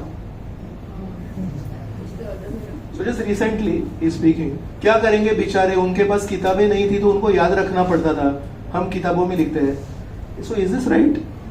की पुस्तकांमध्ये लिहिणं हे बुद्धीचं लक्षण आहे, की पुस्तकांची गरज न पडणं आणि सगळं इथे असणं हे बुद्धीचं लक्षण आहे. Just see how the definition of intelligence has change in our life time. मी लहानपणी माझा जेव्हा जन्म झाला तेव्हापर्यंत ही समज होती, ज्याला पुस्तकाची लिखाण करायची गरज नाही तो हुशार, ज्याला गणिताचे पाढे पूर्ण पाठ होते तो हुशार होता, जो कॅल्क्युलेटर लागतो म्हणजे ढ आहे, त्याला कॅल्क्युलेटर लागतो लहान लहान गोष्टींसाठी. आज माझ्या डोळ्यांसमोर यूपीएससीचं ट्रेनिंग देणाऱ्या फेमस व्यक्ती सेइंग क्या करेंगे बिचारे उनके पास किताबें नहीं थी तो याद रखना पड़ता था. Just see how the world has change. So in this way येणाऱ्या काळामध्ये बऱ्याचशा डेफिनेशन्स व्याख्या चेंज होऊ शकतात, पण कमीत कमी इथे बसलेले जे 4 प्रामाणिक लोक आहेत त्यांनी तरी थोडी बुद्धीचा वापर करावा अशी माझी कळकळीची विनंती आहे तुमच्या चरणी, की खरी बुद्धी लिहिण्यामध्ये, की खरी बुद्धी सगळं काही कंठस्थ असण्यामध्ये. ते जे ऋषीमुनी होते त्यांना ऍक्च्युली तेवढी स्मृतिशक्ती होती, पण आज त्याला दुसऱ्या पद्धतीने मांडण्यात. सो म्हणून आपण आधी सूक्ष्म शक्तीचा वापर करायचो आणि आज आपण स्थूल शक्तीकडे आलोय, आणि सूक्ष्म शक्ती दिसत नाही आणि स्थूल शक्ती दिसते. म्हणून आता आपल्याला असं वाटतंय की ऍक्च्युली शक्ती आपल्या या पिढीकडे आणि पूर्वीच्या पिढी अडाणी होत्या म्हणून. तो श्रीकृष्ण म्हणतात भूमी, जळ, अग्नी, वायू, आकाश, आणि आकाशापेक्षा सूक्ष्म काय आहे? मन. मन सगळ्यांचं आहे, आणि मन किती स्ट्रॉंग असतं. मन जर व्याकुळ असेल, माझे मसल्स असतील, तरी पण मी कोणाची लढाई नाही करू शकत. म्हणून बॉक्सिंग करताना फक्त मसल्स नाही लागत, बॉक्सिंग करताना प्रेरणा लागते. म्हणून जर तुम्ही बॉक्सिंग मॅचेस बघितले, मी एकेकाळी बघायचो ऑलिम्पिक्स वगैरे, तो बॉक्सिंग करून जेव्हा ते कट होतात आणि तो येऊन बसतो तेव्हा एक माणूस फक्त पाण्याचा स्प्रे मारतो आणि दुसऱ्याचा जो कोच असतो you can do it, you can do it, त्याला प्रोत्साहन देत असतो. त्याला फक्त पाण्याचा स्प्रे मारून नाही चालत, कारण तो हताश आहे. त्याला वाटतं बापरे हा तर मला बेदम मारतो, इकडून तिकडून मारतोय, काही शक्य नाही. तो कोच त्याला म्हणतो नो नो नो, त्याचा वीक स्पॉट शो, त्याचा वीक स्पॉट तो आहे, तू तिथे मारला नाहीस, तू करू शकतोस, तू करू शकतो. त्याला प्रेरणा द्यायला लागते. प्रोत्साहनाच्या 2 शब्दाविना मोठ्यातला मोठा व्यक्ती पण जीवनाचे लढे लढू नाही शकत. म्हणून प्रोत्साहन, encouragement very important in life. एका अर्थाने अर्जुन पण शक्तिशाली आहे पण हताश झाला होता. श्रीकृष्ण गीतेतून त्याला काय देतात? प्रोत्साहन देतात, आणि त्या प्रोत्साहनाच्या आधारावर पूर्ण महाभारत युद्ध लढलं अर्जुन. सो मन हे खूप महत्वाचं आहे. श्रीकृष्णांनी आपल्याला दिलेल्या क्रमानुसार बुद्धी ही मनापेक्षा जास्ती स्ट्रॉंग आहे, कारण मन हे भावनात्मक असतं. मला असं वाटलं, पण ते चांगलं आहे की नाहीये ते नाही माहिती, पण बुद्धी ही ज्ञानावर आधारित आहे. अरे मी असं वाचलं होतं की हे बरोबर आहे म्हणून ते बरोबर आहे. म्हणून बुद्धी ही मनाच्या वर आहे, आणि त्याच्या वर आहे अहंकार. अहंकाराने ठरतं माझी ओळख काय, आणि ओळखीसाठी मग मी बुद्धी वापरतो, त्यानुसार भावना ठेवतो, त्यानुसार मग बाकीचे सगळे निर्णय घेतो. म्हणून अहंकार हा सगळ्यात वर. पण ह्या सगळ्या गोष्टी कुठे आहेत? भौतिक जगामध्ये. आपण आत्म्याबद्दल चर्चा केली होती, तर आत्मा हा आध्यात्मिक जगतात असतो, वैकुंठात असतो. या जगामध्ये जेव्हा येतो तेव्हा जसा एखादा गुन्हेगार आहे, गुन्हेगाराला जेव्हा जेलमध्ये प्रवेश करतात तेव्हा त्याचे जे जुने कपडे ते काढून घेतात आणि त्या जेलमध्ये त्याला, त्या तुरुंगातले, कारागृहातले नवीन कपडे देतात. तसं पहिलं कव्हरिंग आत्म्याचं जे आहे ते आहे अहंकार. त्याचे कन्सेप्टच बदलते. अहंकार म्हणजे काय? मी कोण? तर आध्यात्मिक जगतामध्ये जर आपल्याला प्रश्न विचारला मी कोण, तर तो काय म्हणतो? मी श्रीकृष्णाचा भक्त, मी श्रीकृष्णाचा दास, मी श्रीकृष्णाचा सेवक, मी श्रीकृष्णाचा प्रियकर, मी श्रीकृष्णाची प्रेयसी. तो श्रीकृष्णाशी संबंधित ओळख असते. आणि ज्या क्षणी आपण ती ओळख सोडली, ज्या क्षणी इथे आलो, त्या दिवशी पहिलं आवरण येतं अहंकाराचं. मग ते अहंकार काय म्हणतं? मी डॉट डॉट डॉट, आणि त्या डॉट डॉट डॉट मध्ये श्रीकृष्णांचं समाविष्ट नाही करत आपण. श्रीकृष्णांना वगळून आपण जितक्या ओळखी ठेवू, श्रीकृष्णांना बाजूला ठेवून आपण जितक्या काही स्वतःची ओळख करू, ते सगळं त्या अहंकारामुळे येतं. तिथून मग सगळे फाटे फुटतात. मग त्याच्यानंतर मग जे काही घडतं ते सगळं घडतंच आहे मग आपल्यासोबत. म्हणून अध्यात्मामध्ये प्रवेश करायचा असेल तर सगळ्यात रूट ऑफ ऑल प्रॉब्लेम्स काय आहे? तो जो अहंकार आहे, ज्याने आपल्याला श्रीकृष्णाशी संबंध सोडून एक दुसरी ओळख दिली. म्हणून पहिली गोष्ट आहे, मी श्रीकृष्णांचा दास आहे किंवा मी श्रीकृष्णांचा सेवक आहे. तर तिथे जर सुरू केलं आपण, तर मग बाकीचे आपले निर्णय मग त्यानुसार ठरतात. आपण बुद्धी त्या दृष्टीने वापरू, आपलं मन त्या दृष्टीने वापरू आणि हळूहळू मग शुद्ध होऊ आणि मग आपण आध्यात्मिक जगताला, वैकुंठाला प्राप्त करू शकतो. म्हणून सगळ्यांच्या डोळ्यांसमोर तुकाराम महाराज या जगाला सोडून गेले, पण तुकाराम महाराजांनी काय सांगितलं, त्यांच्या शिकवणींमध्ये काय सांगितलं की आपण अरे विठ्ठलाचे दास आहोत. शिकवणीमध्ये ते काय म्हणतात, संन्यास घ्यायला नाही शिकवलं तुकाराम महाराजांनी, की सगळ्या गृहस्थांनी आपल्या परिवाराचा त्याग करा आणि सगळ्यांनी भगवे कपडे घाला, हे तुकाराम महाराजांनी सांगितलं. तुकाराम महाराजांनी काय सांगितलं की आपण विठ्ठलाचे दास आहोत, आपण विठ्ठलाला सोडून इथे आलो, आपण विठ्ठलाचं नाम, विठ्ठलाची सेवा करायला पाहिजे. सो ती जर छोटीशी गोष्ट आपण केली तर आपण आध्यात्मिक दृष्टीने पुढे जाऊ शकतो. सो इथे मग मी लिहिलंय, भूमी, जळ, अग्नी, वायू आणि आकाश हे स्थूल मध्ये येतं. जरी त्यातल्या त्यात भूमी सगळ्यात स्थूल आहे आणि वायू सूक्ष्म आहे आणि आकाश तर वायूपेक्षा सूक्ष्म आहे, तरी पण ते शेवटी स्थूल मध्ये येतं. पण सूक्ष्म म्हणजे मन, बुद्धी आणि अहंकार हे अति सूक्ष्म आहे. पण हे 8ही गोष्टी श्रीकृष्ण म्हणतात. काय म्हणतायत? त्यांच्यात स्वतःच्या शक्ती आहे. हो, पृथ्वी, पाणी, अग्नी, वायू, आकाश, मन, बुद्धी आणि अहंकार या 8 माझ्या भिन्न प्रकृती आहेत. भिन्न म्हणजे माझ्यापासून वेगळ्या आहेत. माझ्यापासून वेगळ्या म्हणजे काय माहितीये, तुमच्यातून काही लोकांनी समजा चपला बाहेर ठेवल्या असतील तर त्या चपला तुमच्याच आहेत, पण एकदम जवळ करून तुम्ही नाही आले तर त्याला बाहेर ठेवलेत. सो श्रीकृष्ण म्हणतात की ह्या ज्या शक्ती आहेत, वायूमध्ये किती शक्ती आहे, ती स्टोरी असते ना, वायू जेव्हा येतो तेव्हा सगळं राईट. अग्नीमध्ये किती शक्ती आहे, पाण्यामध्ये, पावसामध्ये किती, पूर आल्यावर सगळं समाप्त होतं. श्रीकृष्ण म्हणतात हे सगळे आहेत ना माझ्या बहिरंग शक्ती आहेत, हे माझ्यापासून सेपरेटेड आहेत. रिअल एनर्जी माझी जी आहे ते सांगितलंच नाही तुम्हाला. सो जर श्रीकृष्णांपासून वेगळ्या शक्तीमध्ये इतकी शक्ती आहे, मग श्रीकृष्णांच्या अंतरंग शक्तीमध्ये किती शक्ती असेल. श्रीकृष्ण ज्या शक्तीला बाजूला ठेवतात त्या शक्तीमध्ये इतकी शक्ती असेल, तर श्रीकृष्ण ज्या शक्तीला नेहमी जवळ करतात त्या शक्तीमध्ये किती शक्ती असेल. तर ही गोष्ट समजणं म्हणजे खरी बुद्धिमत्ता आहे, की श्रीकृष्ण दिसायला अगदी निरागस, काही त्यांच्या हातात काही शस्त्र नाही, काही नाही, आणि नुसते बासूर घेऊन फिरत असतात, पण ऍक्च्युली ते कोण आहेत आणि त्यांची शक्ती काय आहे, कॅनॉट इमॅजिन. सो या सगळ्याच्या ते भौतिक आहेत किंवा बहिरंग शक्ती आहेत. मग श्रीकृष्ण याच्यावरून आपण काय शिकलो, वाक्य काय लिहिलंय मी, तुम्ही वाचणार वाक्य काय लिहिलंय सांगा. हे आपण याच्यावरून एक लक्षात आलं या एका श्लोकावरून. पुढे जाऊया. अपरेयम इतस्त्वन्याम प्रकृतिम विद्धि मे पराम जीवभूतां महाबाहो ययेदं धार्यते जगत. येस, कोण वाचणार भाषांतर? तुमच्याकडे आहे? तुमच्याकडे मुग्धा माताची वाचणार. हे महाबाहू अर्जुन, हा, शांतपणे, मराठी नसेल वाचताय तर त्यांना वाचू द्या. येस, वाचा माताजी.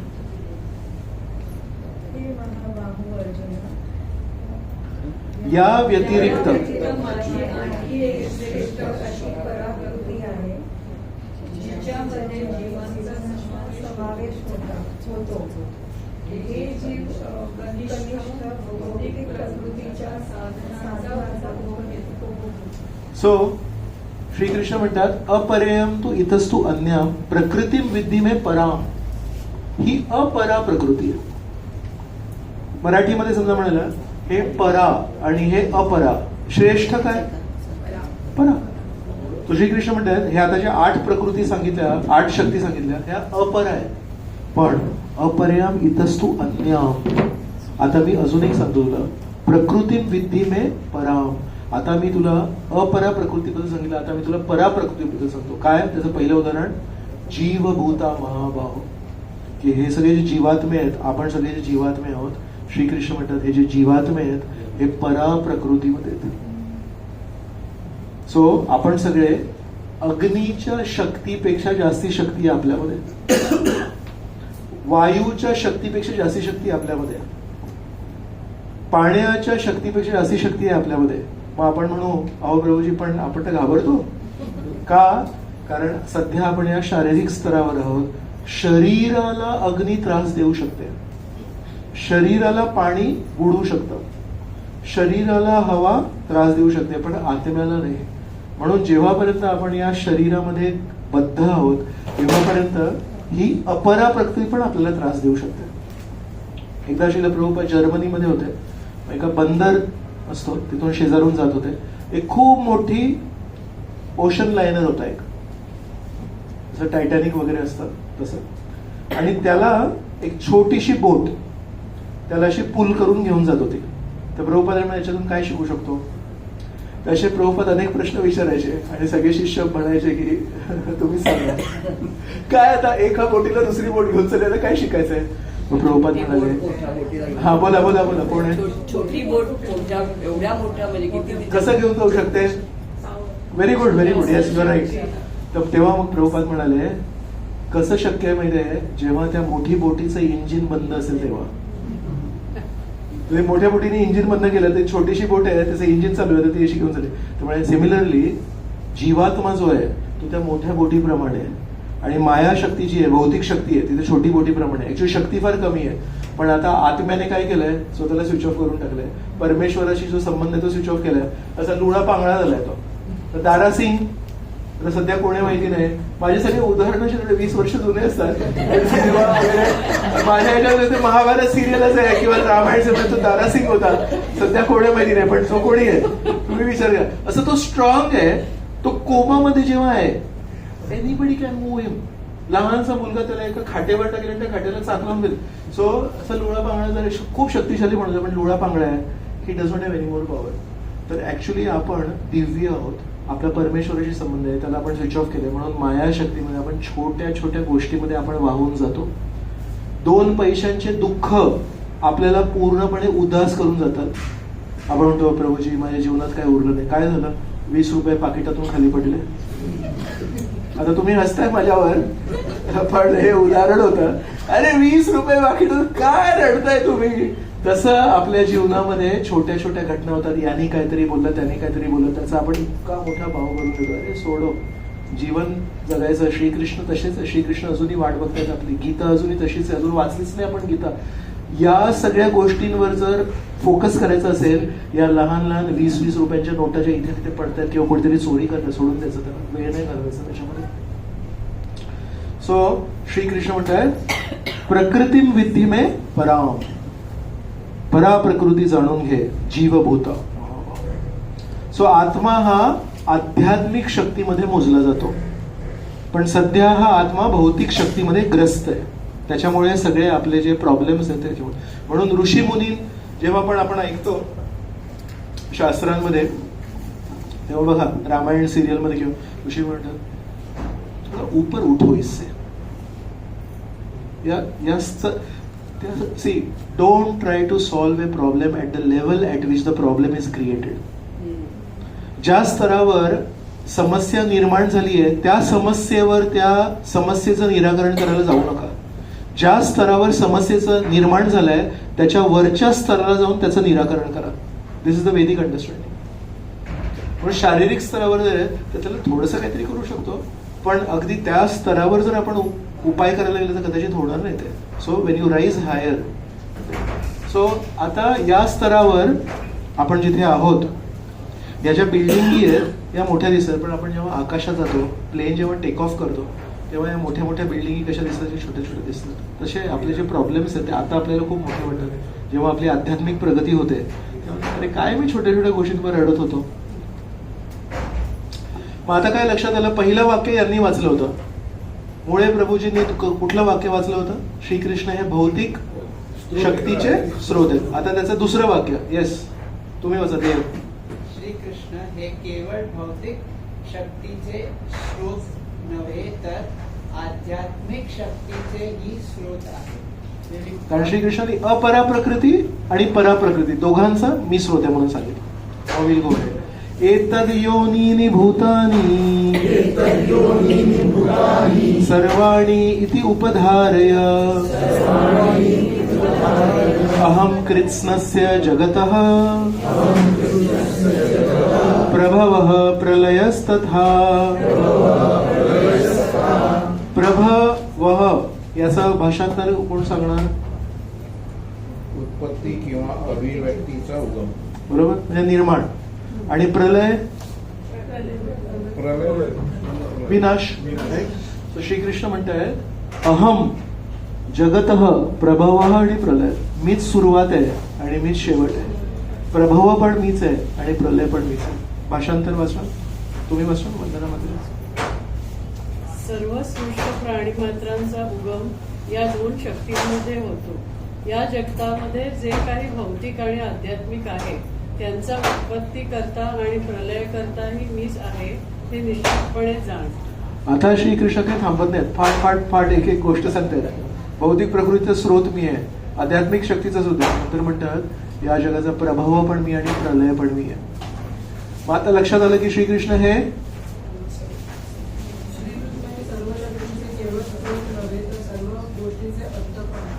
भौतिक सृष्टीचे भौतिक शक्तीचे स्रोत होते, मग आध्यात्मिक शक्तीचे स्रोत होते. मग आता स्रोत पण आहेत आणि अंत पण आहे.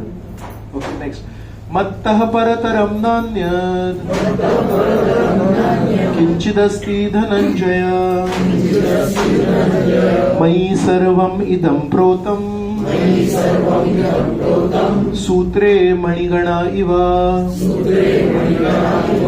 मास्टर तुम्ही. हे धनंजया, माझ्याहून श्रेष्ठ असे दुसरे कोणतेही तत्व नाही.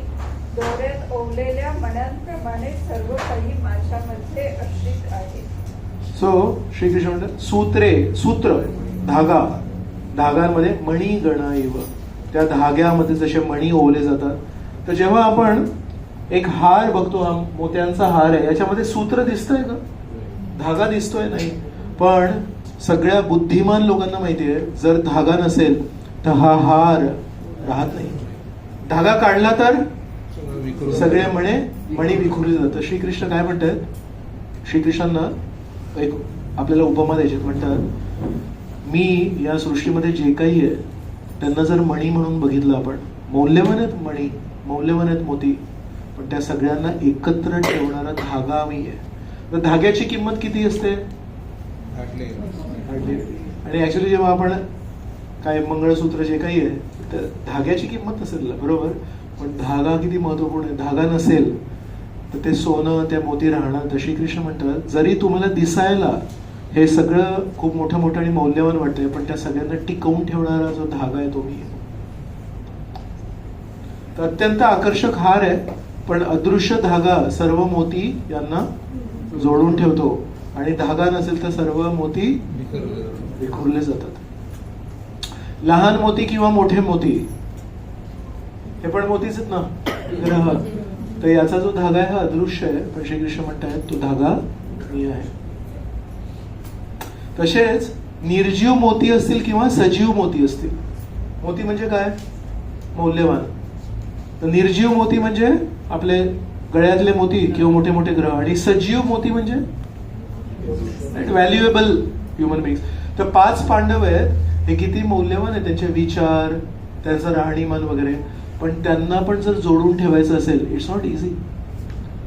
5 मोठ्या लोकांना जोडून ठेवणं सोपं नाही. का माहितीये? कारण जितके लोक मोठे असतात किंवा काय कर्तृत्ववान म्हणतो ना, जितके लोक कर्तृत्ववान असतात तितकं सहकार्याला संघर्ष असतो. जर कर्तृत्ववान लोक एकत्र आले तर it can be a big revolution actually, पण इट्स व्हेरी डिफिकल्ट. कारण मी कर्तृत्ववान आहे तर दुसऱ्या कर्तृत्ववान व्यक्तीचं ऐकणं हे माझ्यासाठी खूप चॅलेंज होतं. सो हे 5 पांडव एकत्र टिकून कसे राहिले माहितीये? कारण या 5ांमध्ये एक धागा होता. स्वभाव वेगळा आहे. युधिष्ठिराचा स्वभाव विचारवंत आहे, भीमाचा स्वभाव हा नेहमी अग्रेसिव्ह आहे. अर्जुन आहे हा ना विचारवंत आहे ना अग्रेसिव्ह आहे, तो नेहमी म्हणतो श्रीकृष्णाने विचारायचं ना, कशाला एवढं आपण हे करायचं. So he is more that type. Nakul आणि सहदेव अगदी निरागस आहेत. या 5ही लोकांना जोडून ठेवण्यासाठी 5मध्ये एक धागा होता की काही झालं तरी श्रीकृष्णांना प्रसन्न करायचंय. श्रीकृष्णांना जर याच्यातून प्रसन्नता नाही झाली तर मग काय फायदा. सो म्हणून जर मनुष्य समाजाला पण जर जोडून ठेवायचं असेल तर त्याला काही तत्व लागतात, जे तत्व त्या समाजाला जोडून ठेवतात. जर काही मूळचे तत्व नसतील तर हा पूर्ण समाज पण विखुरला जातो. सो आधी पण असं नव्हतं की आधी सगळ्यांचं व्यक्तिमत्व एकच होतं. 5000 वर्षापूर्वी सगळे एकसारखेच विचार करायचे, हो प्रभूजी, म्हणून तेव्हा सोपं होतं ते समाजाला एकत्र ठेवणं. आणि आज कसं आहे ना, सगळे लोक इंडिपेंडेंटली थॉटफुल आहेत. No, people were independently thoughtful at that time also. पण त्या सगळ्या त्यांच्या योजनांमध्ये, त्या सर्व नियोजनामध्ये त्यांना नेहमी एक होतं की परमेश्वराच्या प्रसन्नतेसाठी करायचं. सो त्यांच्या विचारांना एक कुंपण होतं. आज ते कुंपण नाही. त्याच्यामुळे विचार जे आहेत ते 4ही दिशांना, 8ही दिशांना, 16 दिशांना पळत असतात. आणि त्याच्यामुळे समाजाला एकत्र ठेवणं आज it has become a challenge, because there is no common ground for keeping people together. So जेव्हापर्यंत सूत्र नसेल तेव्हापर्यंत मोती विखुरणार. आणि ते खरे मोती असू दे किंवा प्लॅस्टिकचे मोती असू दे, इट डज नॉट मॅटर. धागा नसेल तर मोती विखुरणार. So unless you have proper principles, society cannot stay together. So if society has to stay together, there has to be common morals, common values, and that common morals and common values can only come from common God. जर परमेश्वराला आपण आपल्या जीवनामधून बाहेर काढलं, मग तुमचे स्वभाव आणि माझा स्वभाव खूप वेगळा आहे. आणि म्हणून मग समाज जो तुटतोय तो का, हा धागा आज आपण त्या मोत्यांमधून बाहेर काढून टाकलाय. मग आता ते मोती आता फक्त वेळ आहे, काळ ठरवेल की ते किती विखुरतात. आणि आधीच्या काळामध्ये पण सगळे मोतीच होते, पण धागा त्यांना जोडून ठेवायचा. आता याच्या पुढचं वाक्य, येस माताजी तुम्ही वाचणार? नाही वाचायचं नाही तुम्हाला? ओके, तुम्ही वाचणार. श्रीकृष्ण हे केवळ स्रोत व अंत नव्हे तर आधार पण आहे. एक एक वाढत चाललंय. आधी स्रोत होते, मग अंत होते, मग आता श्रीकृष्ण म्हणतायत की मी स्रोत आणि अंत नाही तर आधार पण आहे. आता पुढचे श्लोक हे आता थोडे पटपट करूया. याच्यामध्ये आता माहिती 14 उदाहरणं देणार श्रीकृष्ण 4 श्लोकांमध्ये. रसोहमप्सु कौन्तेय प्रभास्मि शशि सूर्ययो प्रणवः सर्ववेदेषु शब्दः खे पौरुषं नृषु. मागे वाचणार, तुम्ही वाचणार. हे कौंतेय, मी पाण्यामध्ये रस आहे, मी चंद्र आणि सूर्याचा प्रकाश आहे, मी वैदिक मंत्रामध्ये ओंकार आहे, मी आकाशातील शब्द आणि मी मनुष्यामध्ये सामर्थ्य. सो हे उदाहरण मी टेबलमध्ये लिहिलेत. पाण्यामधील रस मी आहे. कधी बेचव पाणी प्यायले तुम्ही? कधी कुठल्या परिस्थितीमध्ये असं कुठेतरी पाणी प्यायला की त्याला चव नव्हती आणि ते पाणी पिऊन ना मग तहानच नाही भागत, असा कधी अनुभव झालाय तुम्हाला? मुंबईचं जे पाणी आहे ते गोड आहे. नाशिकचं पाणी प्यायलं, नाशिकचं पाणी अजून गोड आहे. प्रत्येक पाण्याला एक टेस्ट असते. तर काही ठिकाणी जेव्हा पाणी पितो ना, मला ते नाव नाही घ्यायचं कारण I don't want to create a virus, but I tasted water somewhere, most useless water I ever tasted. महाराष्ट्रामध्ये, पण मला त्या शहराला नाव नाही देत, वी डोंट वॉन्ट दॅट. पण खरोखर काही ठिकाणचं जे पाणी आहे ना बेचव असतं, ते कितीही प्यायलं पाणी तहानच नाही बघत. श्रीकृष्ण म्हणतात रसो अपसू, अपसू म्हणजे पाणी, रस, त्याचा जो रस आहे तो मी आहे, पाण्याची जी चव आहे मी आहे. तर आपण कधी कधी पाणी पिऊ द्रव्य म्हणून, पण ऍक्च्युली ना त्या सबस्टन्स, त्या पदार्थाने तहान नाही भागत, ऍक्च्युली तो जो गोडवा लागतो त्यांनी तहान भागते. म्हणून श्रीकृष्ण म्हणतात पाण्याची जी चव आहे ती मी आहे. पाण्याला जर चव नसेल तर ते पाणी काय कामाचं, तहान नाही भागत त्याने. चंद्र आणि सूर्याचा प्रकाश मी आहे. दोन्ही ग्रह हे महत्वाचे आहेत कारण ते प्रकाशित करतात. जर त्यांचा प्रकाश नसता तर आकाशामध्ये किती ग्रह असतील साधारण डोळ्यांना दिसणारे? असंख्य आहेत. कोण मोजतं त्यांना? सूर्य आणि चंद्र सोडून एका साधारण माणसाला, who are not into astronomy, what do we care? हा ग्रह काय, तो ग्रह काय? आपल्याला ऍक्च्युअली फक्त दोन ग्रह, सूर्य आणि चंद्र, राईट? तर ते सूर्य आणि चंद्र सर्व ग्रह एकीकडे, हजारो ग्रह, आणि हे दोन ग्रह एकीकडे का प्रकाश देतात म्हणून. तर श्रीकृष्ण म्हणतात प्रभा, मी प्रभा आहे, प्रभास्मी शशी सूर्य. त्या सूर्य आणि चंद्राचा जो मान सन्मान आहे तो माझ्यामुळे आहे. वैदिक मंत्रातील ओंकार मी आहे, आकाशातील ध्वनी मी आहे, आणि मनुष्यामधील सामर्थ्य मी आहे. एखादा मनुष्य आहे त्याचं सामर्थ्यच नाही काही, तो काहीच करू शकत नाही. त्याला सांगितलं हा माऊस उचलून तिथे ठेव, तो नाही उचलू शकत. त्याला काय सांगणार करायला? तू एक बस फक्त, तेवढेच उपकार तुझे. श्रीकृष्ण म्हणतात मनुष्यामधील सामर्थ्य पण मी. म्हणून सर्वात महत्वाचे घटक, याशिवाय ती गोष्ट महत्वपूर्ण ठरत आहे. श्रीकृष्ण म्हणतात ते मी आहे. पुण्यो गंधः पृथिव्यां च तेजश्चास्मि विभावसौ जीवनं सर्वभूतेषु तपश्चास्मि तपस्विषु.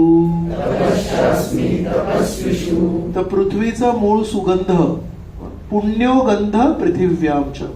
इथे पण पुण्य आहे, ते बेसिकली आहे त्याचा जो नैसर्गिक सुगंध आहे. तर पृथ्वीला एक सुगंध आहे. कोणी कधी येतो तो जो गंध आहे तो तसा सारखा परफ्यूम आजपर्यंत मिळाला नाही. ते जे समाधान मिळतं तो पहिला पावसाचा जो पहिला गंध, राईट? तर श्रीकृष्ण म्हणतात तो जो पहिला गंध आहे तो मी आहे. आणि गमतीची गोष्ट आहे की आपलं जे बियाणं आहे त्याला सुगंध नसतो. त्याला जे पाणी देतो पाण्याला सुगंध असतो का? तुमच्या शिवाजी पाशी पाण्याला सो बियाण्याला सुगंध नाहीये, पाण्याला सुगंध नाहीये, सूर्यप्रकाशाला सुगंध नाहीये, पण मातीमध्ये ते बियाणं पेरलं तर निरनिराळ्या फुलांना निरनिराळे सुगंध येतात. अगदी गुलाबाच्या फुलाला गुलाबाचा सुगंध, याला हा सुगंध. तर ते सगळे सुगंध कुठे येतं मग? बियाणामध्ये नाही आहेत, पाण्यामध्ये नाही आहेत, सूर्यप्रकाश कुठे आहेत? त्यामुळे म्हणतात पृथ्वीमध्ये सुगंध आहे. अग्नीमधील उष्णता, जर अग्नीमध्ये उष्णता नसेल तर मग स्वयंपाक सगळं पूर्ण स्वयंपाक जो काही होतो तो उष्णतेवर आधारित आहे. सर्व जीवांमधील जीवनशक्ती मी आहे. मग प्राण गेल्यानंतर शरीराला कोण विचारतं? आपल्याला जे काही महत्व आहे, आपल्याला जी किंमत आहे ती का? तर प्राण आहे म्हणून. श्रीकृष्ण म्हणतात जीवनामध्ये जी जीवनशक्ती आहे ती मी आहे. सर्व तपस्वी यांचा तप. सो एका तपस्वीचं महत्व काय आहे? त्याची तपस्या. बीजं मां सर्वभूतानां विद्धि पार्थ सनातनम् बुद्धिर्बुद्धिमतामस्मि तेजस्तेजस्विनामहम्. अस्तित्व यातील सर्व वस्तूंचे मूळ बीज, बेसिकली हे ना आपलं बियाणं नाहीये, गव्हाचं बियाणं ते बियाणं नाहीये. हे basically how did start from, ही जी सगळी सृष्टी आहे ती कुठून, स्रोत काय त्याचा, मूळ. बुद्धिमानांची बुद्धी म्हणजे काय नक्की? फक्त पाठांतर करण्याची बुद्धी नाही, जीवनामध्ये मौल्यवान काय आहे आणि मौल्यवान काही नाही यामध्ये भेद करणारी जी विवेक बुद्धी असते ती बुद्धी मी. शक्तिमानांची शक्ती म्हणजे दुसऱ्यांवर विजय मिळविण्याकरिता गरजेची असलेली स्वशक्तीची एक जाणीव लागते. तर ही जी शक्तिमानांची शक्ती आहे, again this is not this शक्ती, तो एक विश्वास असतो मी हे युद्ध जिंकू शकतो. कॉम्पिटेटिव्ह एक्झामच्या आधी त्याने अभ्यास सगळा केला त्या मुलाने, पण त्याला वाटतं मला नाही वाटत काय होईल, तर त्याला जाणीव आणि तू करू शकतोस. तो जर कॉन्फिडन्स झाला तर मग तो पेपरला जातो आणि लिहायला सुरुवात करतो, नाही तर तो ऑलरेडी पेपर बघूनच तो मागे घाबरलेला असतो. सो शक्तिमानांची खरी शक्ती कशात आहे? हे विटॅमिन डी आणि विटॅमिन बी आणि स्टेरॉइड्स घेऊन व्यायाम, ती शक्ती नाही म्हणत श्रीकृष्ण, पण दॅट कॉन्फिडन्स. माझ्या जीवनामध्ये काहीही युद्ध येऊ दे, काहीही संघर्ष येऊ दे, मी करेन. ती जिद्द जी आहे ती श्रीकृष्णांकडून येते. म्हणून कधी कधी आपण बघतो कॅन्सर वगैरे होऊन 4th स्टेजला असतो पण त्या मनुष्यामध्ये हरायची इच्छा नसते. म्हणजे अजून काही आपण व्यायाम करू शकतो, अजून काही औषध करू शकतो, अजून हे करू शकतो, आणि म्हणून ते जगत जातो माणूस. पण कधी कधी सिंपल माणूस असतो, तो खचलेला जर असेल तर त्याचं आयुष्य कमी होतं. तो श्रीकृष्ण म्हणताय शक्ती शक्तिमताम असते. बलम बलवताम चाहम कामराग विवर्जितम धर्मविरुद्धो भूतेषु कामोस्मि भरतर्षभ. कोणी वाचणार? तुम्ही वाचणार?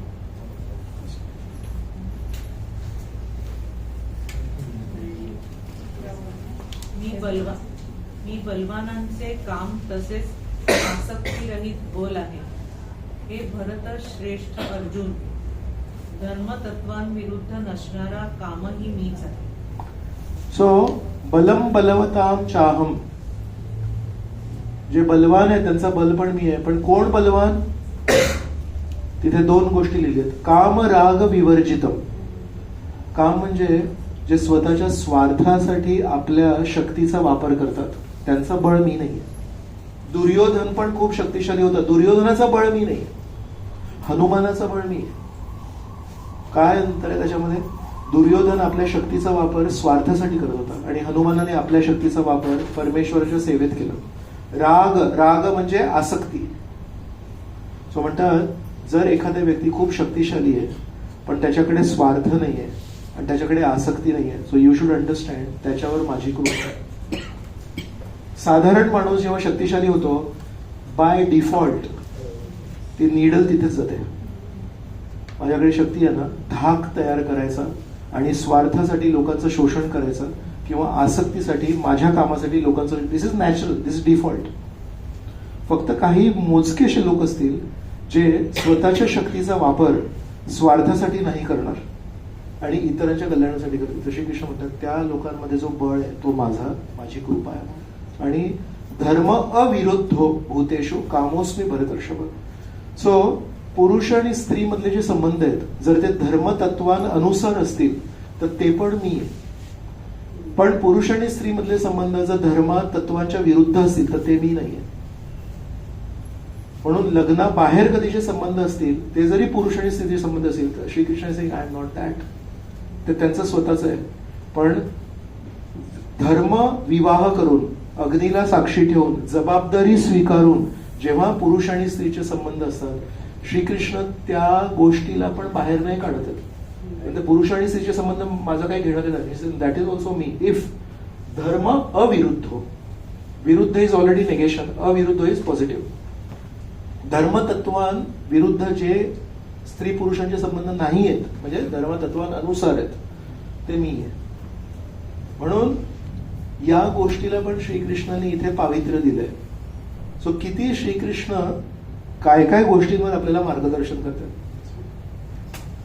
सो काम व आसक्ती रहित बलवानांचे बळ म्हणजे अधिकाधिक इंद्रिय सुख उपभोगण्याकरिता, स्वकेंद्रित जीवन जगण्याकरिता शक्तीचा वापर नव्हे, कर्तव्य प्रधान जीवन जगण्या व जगवण्याकरिता शक्तीचा वापर.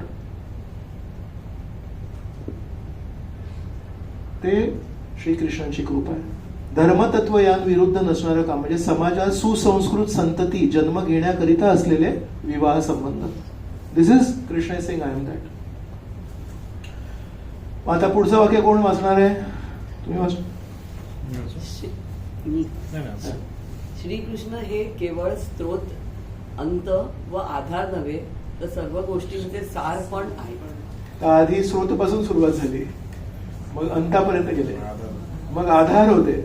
म्हणजे आधार नाही तर फक्त आधार म्हणजे कसा मागून आधार, तर सार पण मी. या सृष्टीमध्ये जे काही आहे it cannot exist without Krishna.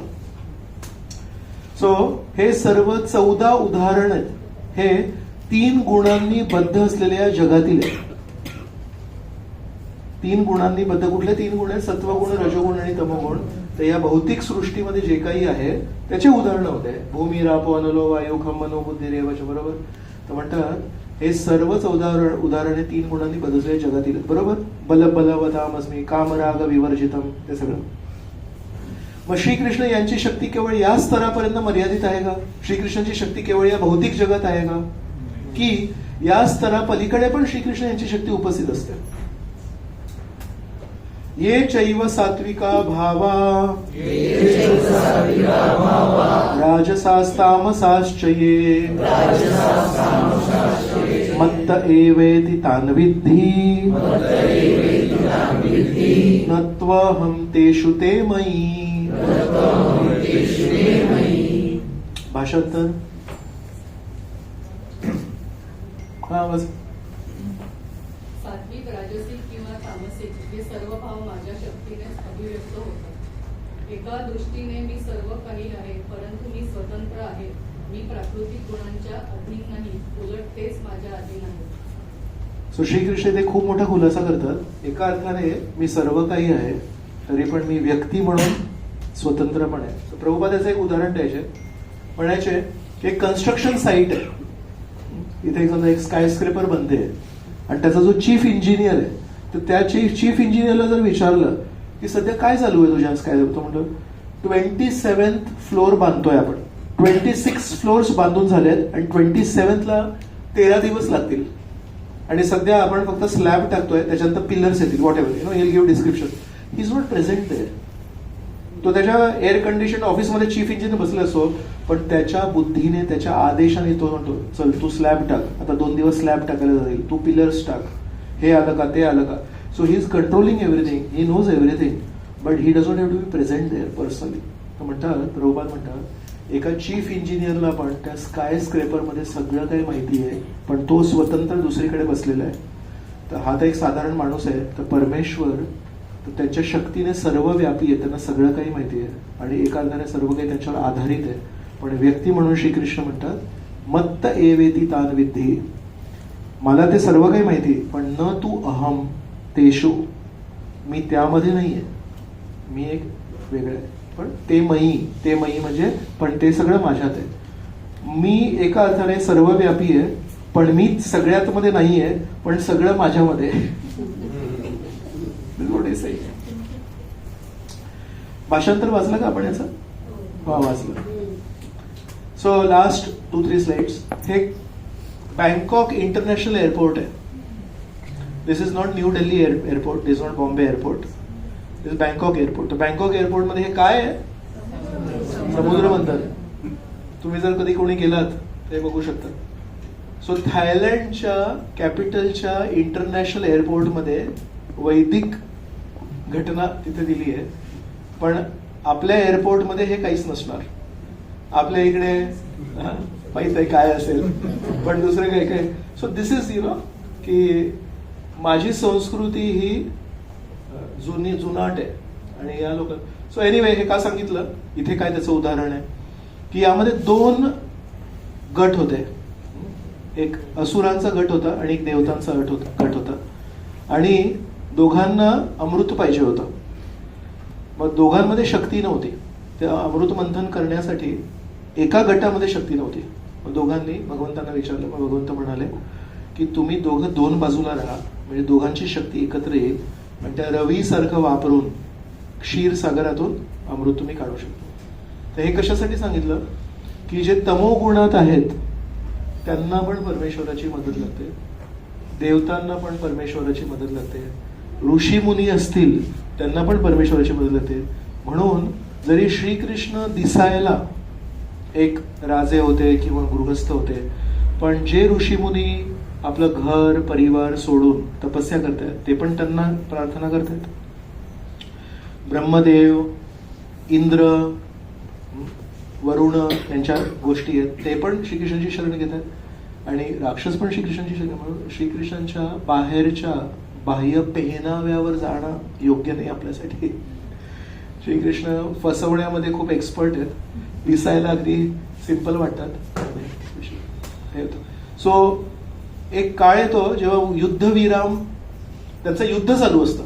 तर युद्ध करताना मग दोघं जेव्हा जिंकत नाही तेव्हा भगवंतांना विचारतात. भगवंत म्हणतात की ऍक्च्युली युद्धविराम करा आणि instead of fighting with each other, एकमेकांसोबत युद्ध करण्यापेक्षा दोघं एकमेकांचा हात जोडून घ्या आणि दोघं मिळून ते समुद्र मंथन करा.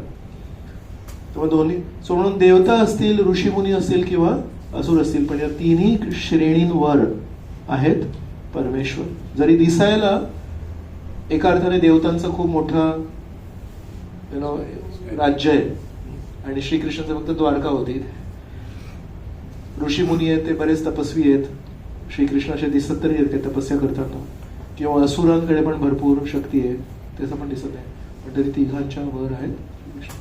मग हा प्रश्न पडतो की हे सर्व विविध प्रकारचे लोक तुमची शरण का नाही घेत? जर तुम्ही स्रोत पण आहात, अंत पण आहात, आधार पण आहात, सार पण आहात, मग हे लोक शरण, एवढी सगळी जी मनुष्य जनता आहे ज्यांना गीता माहिती आहे ते शरण का नाही घेतात? या प्रश्नाचं उत्तर आपण पुढच्या वेळेस करणार आहोत.